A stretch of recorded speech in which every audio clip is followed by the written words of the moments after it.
Então vamos verificar agora o rebatimento do plano que contém a reta. Para simplificar, o rebatimento da reta. Qual a importância de estabelecer o rebatimento? A ideia é obter a verdadeira grandeza desta reta. Vamos pensar no seguinte: uma reta, ela não define um plano. Então, quando vamos estabelecer um rebatimento, podemos escolher uma charneira e ao escolher essa charneira, aí vamos rebater um ponto. Porque ao escolhermos uma charneira, aí sim vamos ter a caracterização de um plano. Porque a charneira é uma reta e mais a reta estabelecida. Bom, duas retas concorrentes vão formar um plano. Então, podemos escolher aqui uma determinada reta e esta reta ela vai funcionar como charneira. Poderia ser nesse sentido, neste daqui, tanto faz. E esta reta que estamos caracterizando, ela vai ter o valor de cota constante. Vamos estabelecer o valor de cota 1, porque está passando para o valor 1 correspondente. Então, a ideia é transferirmos a reta S para um valor de cota constante. Neste caso, vamos utilizar o valor de cota constante de uma unidade. Depois de caracterizarmos a charneira, vamos traçar uma perpendicular à charneira. O ponto 3 rebatido para o plano de cota 1, obrigatoriamente vai ficar nesta linha de chamada. Esta linha de chamada ela é perpendicular à charneira. Podemos traçar também uma paralela à reta charneira. Esta paralela que vem a passar pelo valor de cota 3. E nesta paralela à charneira, marcamos a diferença de cotas. 3 menos o valor 1, porque queremos rebater 3 rebatido em 1. Então, marcamos aqui o valor de 2 unidades a partir desse ponto. Depois desta reta paralela à charneira, com a distância de 2 unidades, temos o raio. Basta unir essa extremidade até o ponto de intersecção da linha de chamada com a charneira.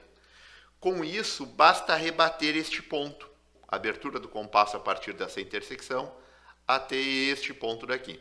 Significa que o ponto 3 rebatido ele pode ficar aqui ou nesta outra posição. Vamos escolher uma única solução. Então, transferimos esse ponto 3 para este plano rebatido de cota 1. Então, esse ponto 3, valor de cota 3, ele vai se encontrar aqui. Então, aqui vamos ter o 3 rebatido ao valor de cota 1. Bom, 3 rebatido ao valor de cota 1 até o valor 1 significa que toda esta reta daqui encontra-se em verdadeira grandeza. Então, essa parte daqui é a VG da reta S.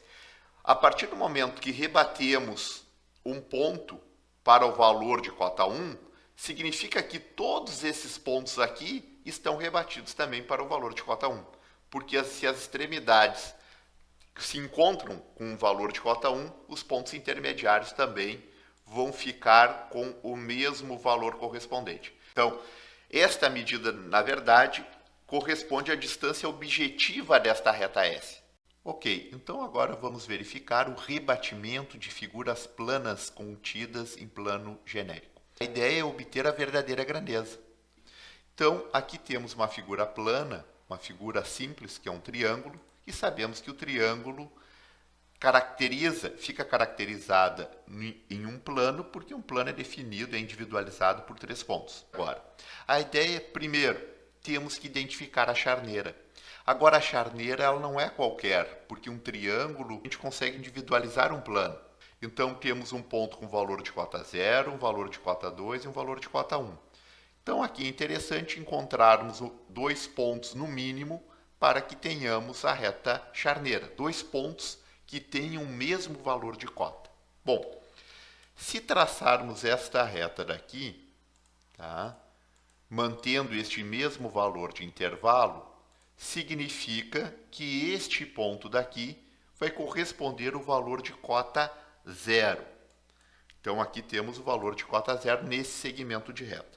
Bom, então, deste ponto daqui até este ponto, vamos ter a reta charneira. Um ponto já se encontra rebatido, certo? Tem esse valor de cota 0. Então, a ideia é rebater esse valor de cota 1 e também rebater o valor de cota 2 para um plano de cota 0.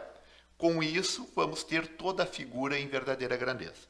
Então, vamos rebater o primeiro ponto. Primeiro, o que vamos fazer? Traçar uma perpendicular à reta charneira, porque obrigatoriamente o ponto rebatido vai ficar nesta linha de chamada. Depois, o que vamos fazer? Vamos traçar uma paralela à charneira que passe por este ponto de cota 1. Deste ponto até este ponto daqui, que corresponde à intersecção da charneira com a linha de chamada. Então, aqui vamos ter o triângulo de rebatimento. E este valor daqui vai corresponder ao valor de raio.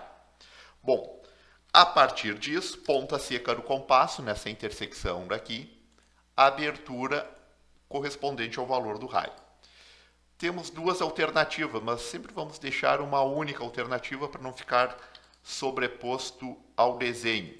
E o ponto 1 rebatido ao valor de cota 0, vamos representar aqui. Bom, agora o que vamos fazer? Rebater o valor de cota 2. Então, para rebater o valor de cota 2, vamos fazer o mesmo processo. Então, vamos traçar agora uma perpendicular à charneira, que passe pelo ponto no qual desejamos rebater, que é o valor de cota 2. Vamos traçar uma paralela à charneira, que passe por este ponto. Então, aqui vamos ter o triângulo de rebatimento. Utilizamos aqui a ponta seca do compasso nessa intersecção e a abertura do compasso nesse valor de raio. Vamos ter o valor de cota 2, o ponto 2 rebatido ao valor de cota 0. O zero projetado e o zero rebatido são idênticos. Então, basta unir os pontos, vamos ter a figura em verdadeira grandeza. Então, a partir do momento que vamos ter os 3 pontos rebatidos ao valor de cota 0, vamos ter toda a figura, todo o triângulo rebatido em zero.